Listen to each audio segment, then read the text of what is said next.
Hello, thank you for joining us. Today we have our Project Cheapbolt or F-650 on the table because it's time for an upgrade. I'm sure you noticed I have some foams here in front of the truck as well. Well, here's the story. Went with these JConcepts Scorpios over a year ago now, and the tires have done really well. They're wearing good and all that, but the foams are starting to break down. They're getting really soft. And as this truck goes up in weight, they have proven to be way too soft to support the weight of the truck. So we're going to upgrade the foams for the season with some Lil Novas from Crawler Innovations.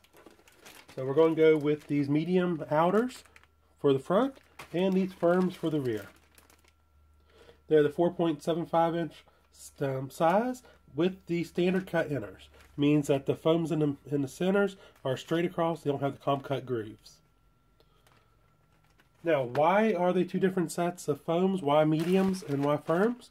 Well, we're going to go with the mediums in the front and the firms in the rear. You want something, whenever you go put foams in a truck, especially the heavier they get, the more you notice this, but you want to make sure you have a firmer foam in the rear than you do the front. Like you get a soft front, you want medium rear. Medium front, firm rear. The reason for this being is whenever the truck climbs, all the weight is transferred to the rear and it squishes out the tires. And can cause the tires to fold in on themselves and lose traction. The firmer foam will keep this from happening.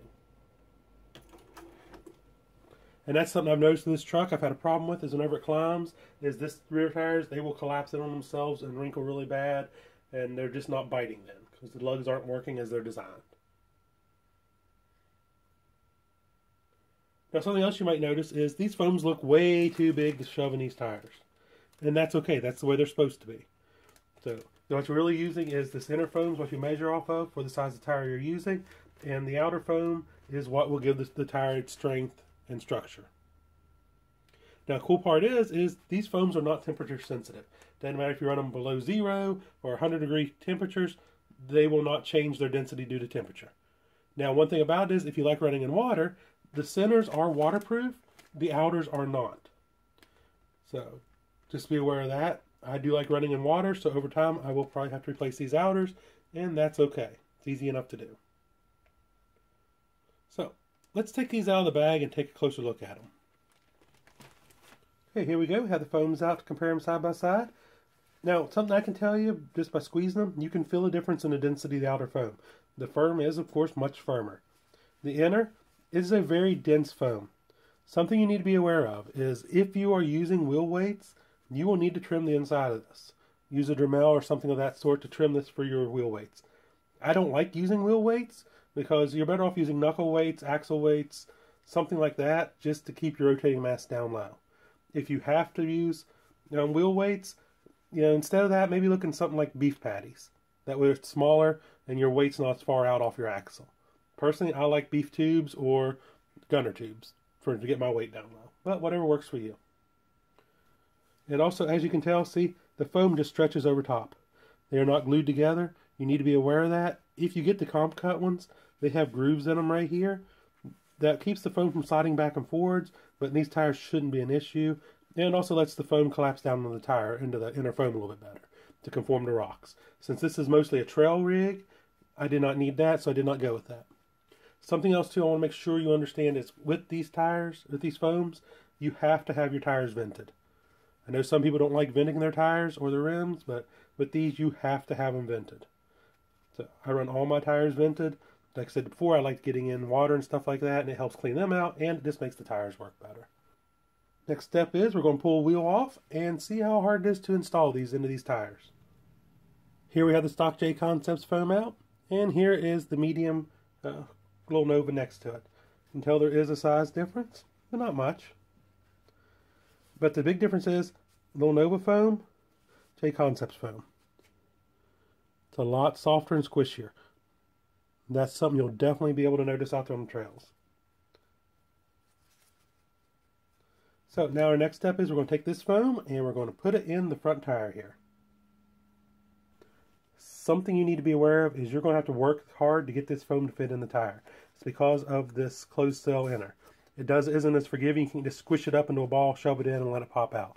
You actually have to stretch the tire over the foam. Now, you want to do these like any other foam. We're going to push it down, and we're going to put it in the top of the tire first. These foams are very hard to get in the tire, so be prepared to work at it, okay? Get it situated all the way up in the top tread bar of the tire. And then you want to take and work the bead around the rest of the foam, making sure to keep the foam flat inside the tire and against the tread blocks. Be prepared to take some work at this. It'll take some time, and that's okay.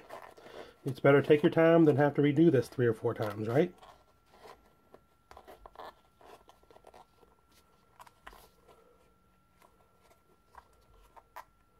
Once you get it in there, you got to check to make sure that the foam is where it needs to be. You may have to work the outer foam over just a little bit in places with your fingers, but that's okay. Just keep working around till you get the foam situated into the middle of the tire. Something I do want to show you though, like if you do have a big bulge of foam somewhere like here, and then on the other side you can tell it's not quite over there, you can take the inner foam, grab it, pull it towards you, and then this outer foam is fully exposed. So you can get it worked over where it needs to be, and then place the inner foam back down into it. Like so. You just want to go all the way around the tire and make sure it's centered up. And then once you have that all sorted out like that, take your fingers to the inside and just pull it. So it gets the center real round again, and just kind of makes the foam seat a little bit better into the ribs inside the tire. And there we are. Now we're ready to mount it back on the rim. Okay, let's look at these 2 tires side by side. This one here has a Crawler Innovation foam in it. See how I squeeze it hard and it keeps its shape? This one here has the stock JConcepts foam in it.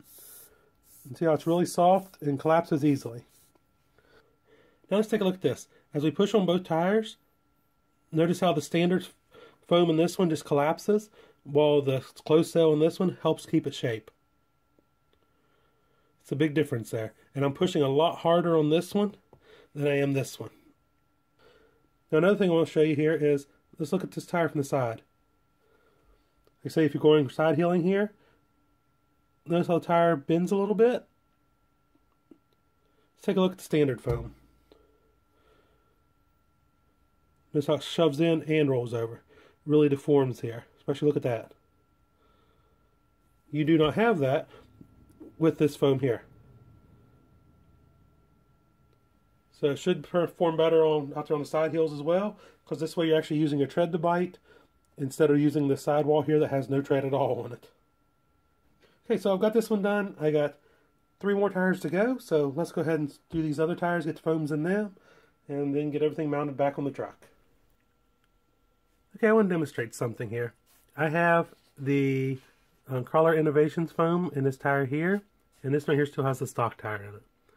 I'm not sure if you can tell that there or not, but the pumpkin slopes a little bit towards this one because the tire is compressing under the weight of the vehicle, as you can probably tell here. So that one's kind of flattening out, where this one over here is still standing up strong and straight. Now watch what happens whenever I push on the center of the pumpkin here. Notice how this tire over here flattens out, while this one over here stays nice and straight. Treads stay in nice contact with the ground, sidewalls are supporting the vehicle, where over here the tire is flattening out. And quite a bit too, I might add. Where this side over here is staying nice and normal. Just wanted to demonstrate that real quick before I swap out this last foam. This right here is a little tip of something I like to do though. I got the old foams here out of the JConcepts. I like to just put a little JC like on these, mark what they came out of. Especially when I'm doing stock style foams. If I knew what firmness these were or anything like that, I would write that on them. I'm just using a little paint pen here. And this way, when I'm looking through my box of foams, since there'll be tons of black foams in there, I can see what these ones came out of just by glancing at them. I'll click JC, okay, JConcepts. There we go. Now these foams are a little damp, some of them, where like I said, I like playing water. And as you can see, they haven't broke down that bad over a year in service, but I will let these dry out real good before I put them up. I suggest you do the same if your foams are wet. And there we go. I now have the Crawler Innovation Lil Nova foams in my Project Cheapbolt F-650. I got the mediums up front, the firms in the rear. The tires already have a lot better feel. They actually, for lack of a better term, feel more like they have air in them instead of foam. So they have a lot better shape, and I think they'll do a lot better out on the trails. So I guess the next step is I'll charge a battery up and go play with this truck some. as soon as the weather breaks outside. Today we're covered in rain, but still we'll get a chance to go out and give this truck a try. And I thank you for watching. If you have any questions or comments, please drop them down below or hit us up on Facebook. We also have an Instagram we post a lot of pictures on. The link to it's down below, so make sure you follow us there. And I'd like to thank you for watching. Until next time, happy RCing.